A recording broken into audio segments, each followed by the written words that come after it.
Olá pra todo mundo, eu sou a Aline e vocês são super bem-vindos aqui ao meu canal, o Aline Livros. Hoje eu tô aqui depois de um tempinho sem gravar pra vocês, mas eu li um romance há pouco tempo que mexeu muito comigo, sobretudo pela interpretação que eu dei ao conteúdo do romance, que diferem muito das interpretações, das leituras, das análises que eu andei vendo por aí. Então eu decidi compartilhar com vocês. O romance se chama A Porta e foi escrito pela escritora húngara Magda Szabó. A Magda foi professora de língua húngara e língua latina. Ela nasceu em Debrecen em 1917. Ela era de família de orientação religiosa protestante e ela trabalhou durante 4 anos, entre 45 e 49, no Ministério da Religião e da Educação Pública. Em 1949, ela foi afastada por razões políticas, já que nessa época a Hungria entrou na área de influência da União Soviética, assim como várias outras repúblicas ali do leste europeu. Durante muitos anos os seus livros foram censurados, ela escrevia muito poesia, crônicas. A partir de 1956, 1957, a história dela começou a mudar um pouco. Na verdade, a gente vai conhecer nesse período, em 56, o Levante húngaro. Embora a Hungria vá permanecer durante décadas sob o domínio soviético, a gente vai conhecer uma certa mudança de governo e vai haver uma certa abertura para o trabalho da Magda. Então, a partir de 1959, ela vai se recolocar e é um pouco também aquilo que a gente vê na história da personagem do livro, que também é a narradora. Esse livro foi escrito em 87, mas ele é ambientado nos anos 50 em Budapeste e mais ou menos coincide com o reaflorar da vida de escritora da nossa personagem. A história se passa em Budapeste, para onde a personagem se muda depois de um período morando num apartamento pequeno. Na verdade, o que nos convence a entrar no romance propriamente é o teor de confissão que tem nas primeiras páginas do livro. A narradora vai nos dizer que aquele livro é uma tentativa de confissão para os homens. Ela vai confessar, então, um crime que ela cometeu contra uma pessoa que confiava bastante nela. E vai contar pra gente que ela é uma pessoa que nunca se lembrou direito dos sonhos depois desse incidente, desse assassinato pelo qual ela se assume culpada. Ela vai passar a ter o mesmo sonho, o mesmo conteúdo manifesto, uma porta, ambulâncias, pessoas chegando e ela não conseguindo abrir a porta, ela ficando presa do lado de dentro, sem conseguir virar a chave na porta, sem conseguir abrir a porta. Então, esse é um elemento do sonho que mostra, então, de uma forma agigantada, deformada, o evento que ela experienciou na sua vida muitos anos antes.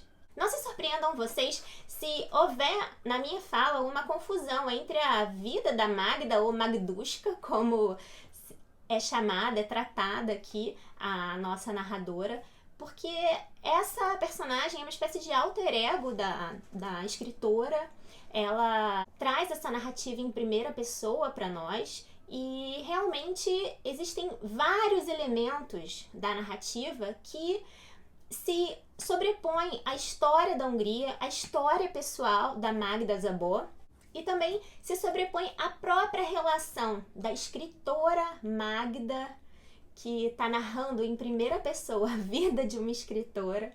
Então, essa relação da escrita com a política e com aquilo que ela viveu na sua carreira de escritora, que ficou muito tempo paralisada na vida real e também no romance.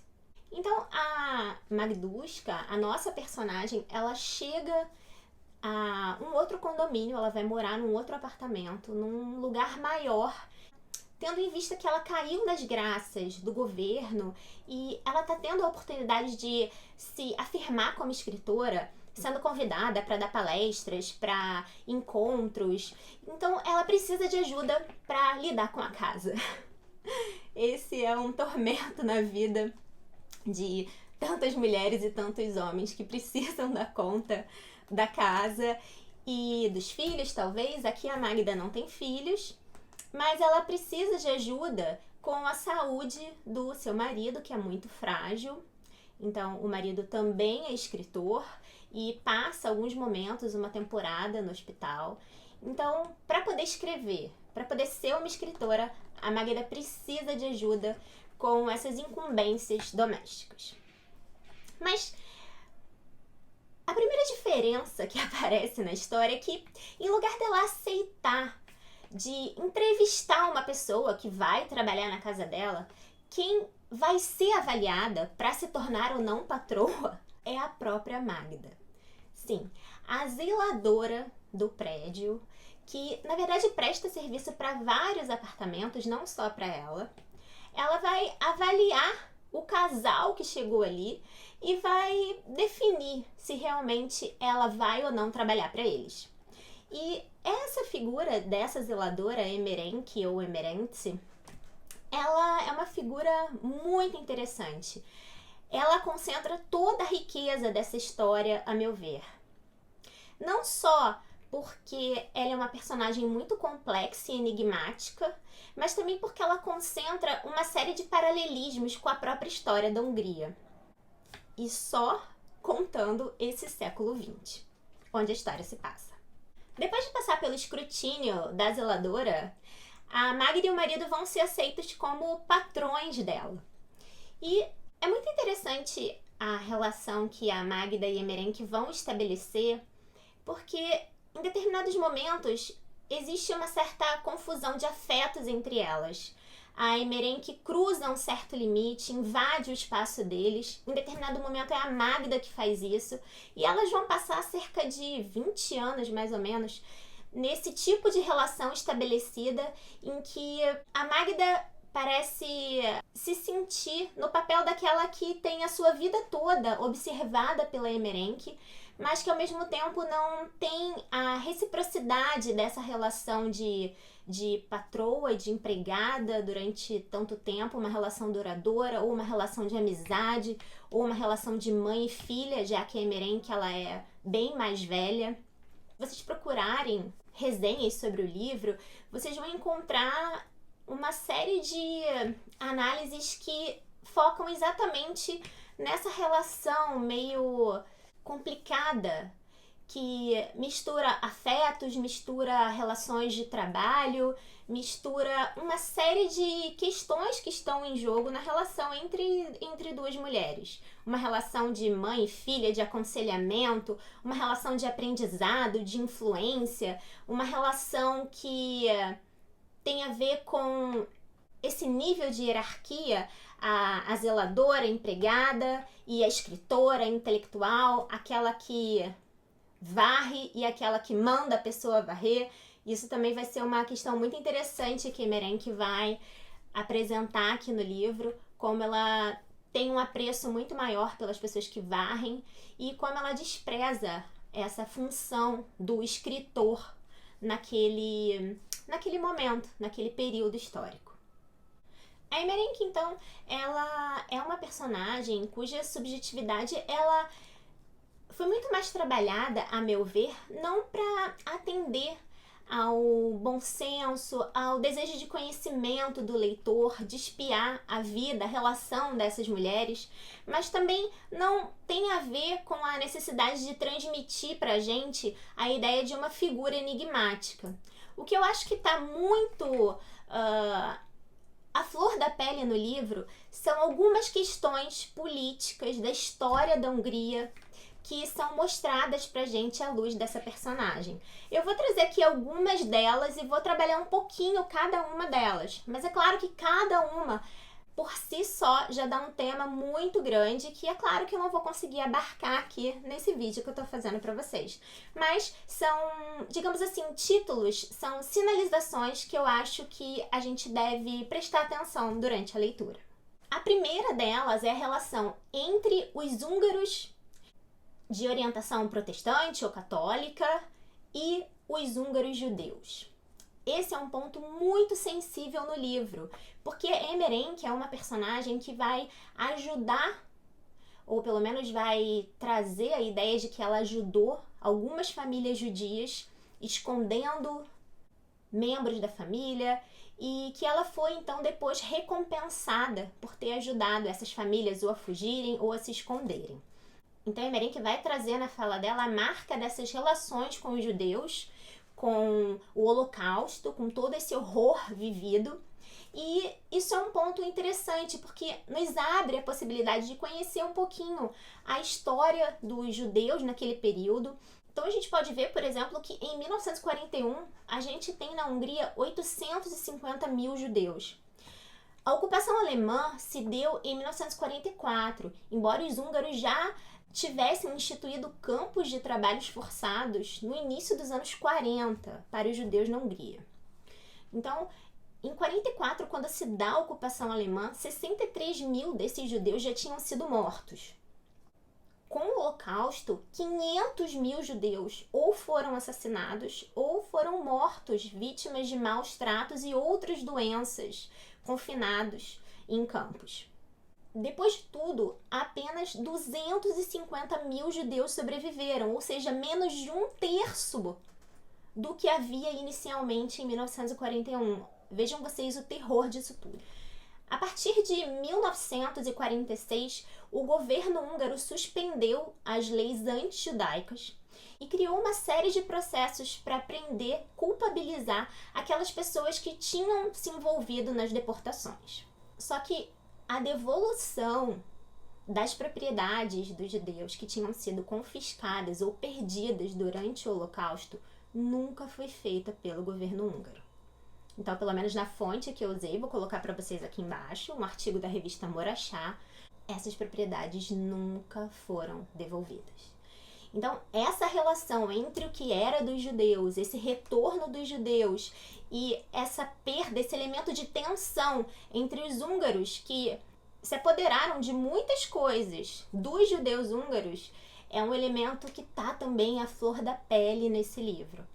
Muitas coisas não são ditas, mas a gente pode entender, sobretudo do que a Magda Szabó, a nossa narradora, ela pensa quando escuta Emerenk falando da família judia que teria legado a ela tantos objetos, tantos tesouros.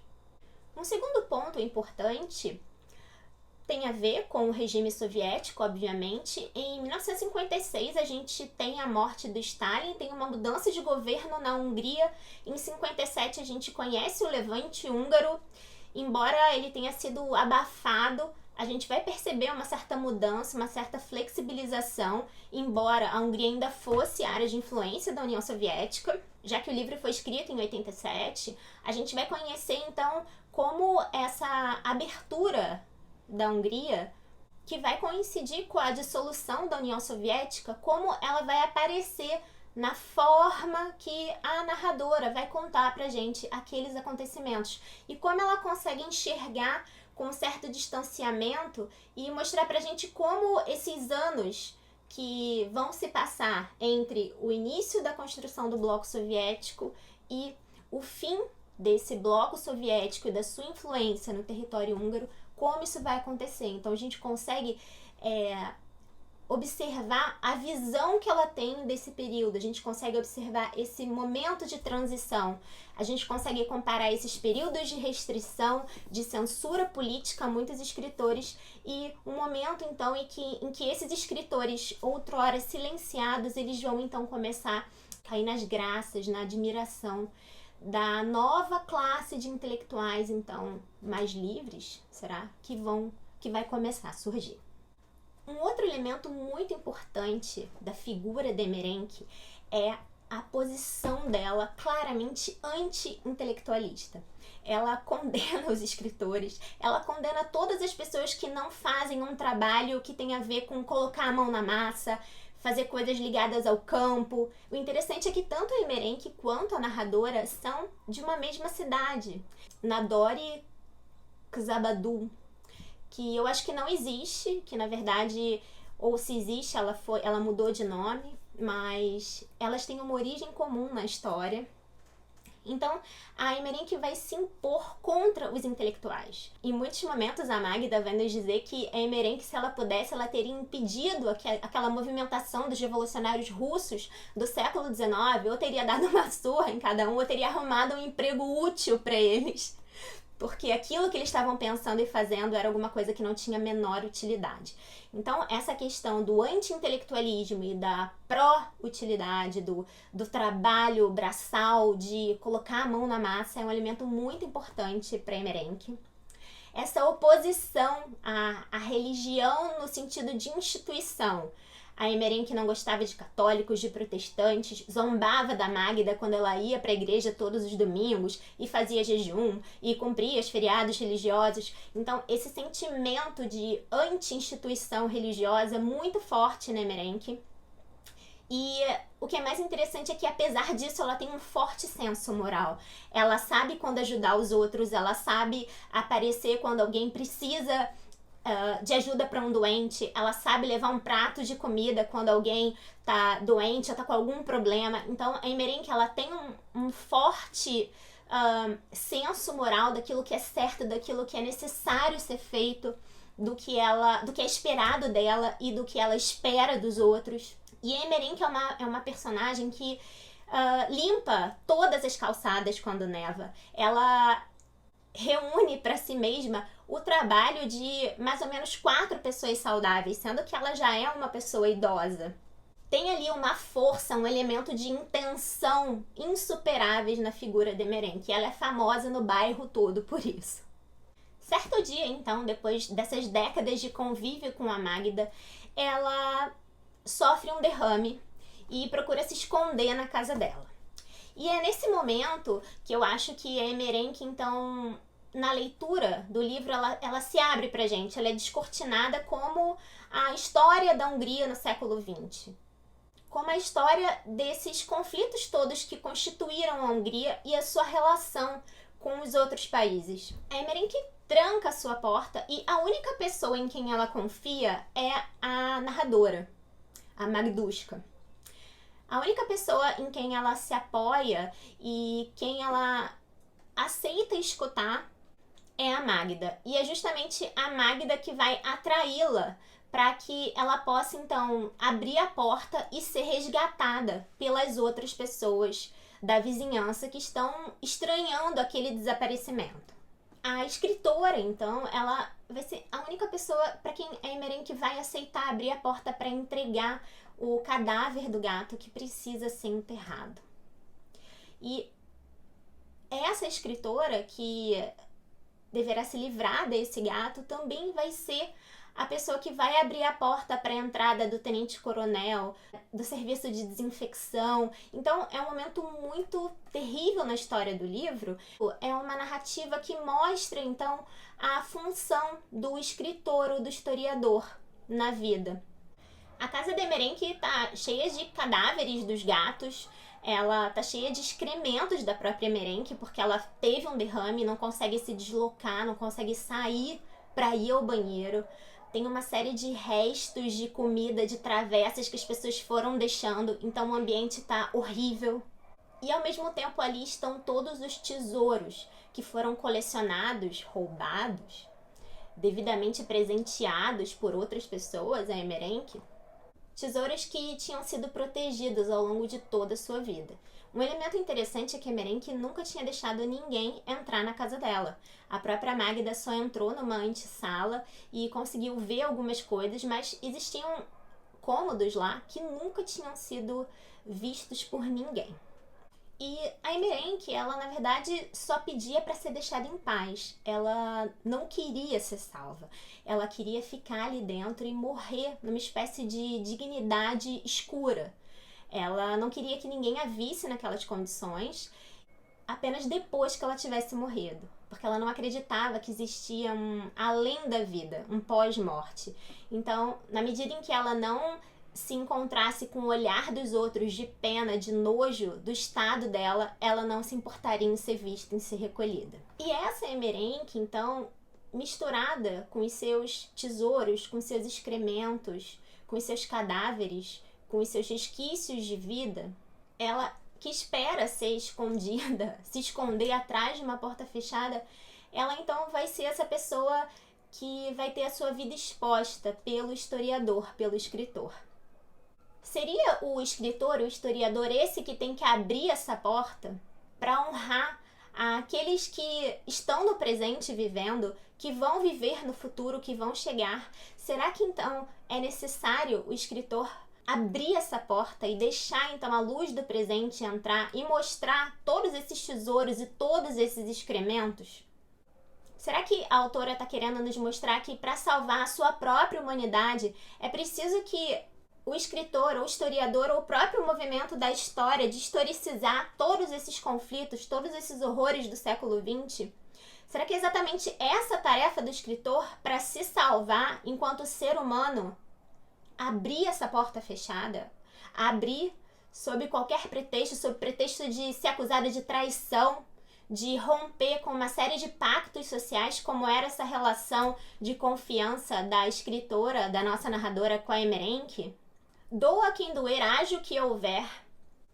Essa porta do passado, ela precisa ser aberta. Esse passado escondido, misturado com uma série de desonra e glórias, precisa ser aberto e auditado, uma espécie de auditoria até curativa para aqueles que viveram tudo aquilo e também para o próprio historiador que precisa se debruçar com a verdade, precisa escrever e construir, através da sua escrita, a história de tantas atrocidades que aconteceram.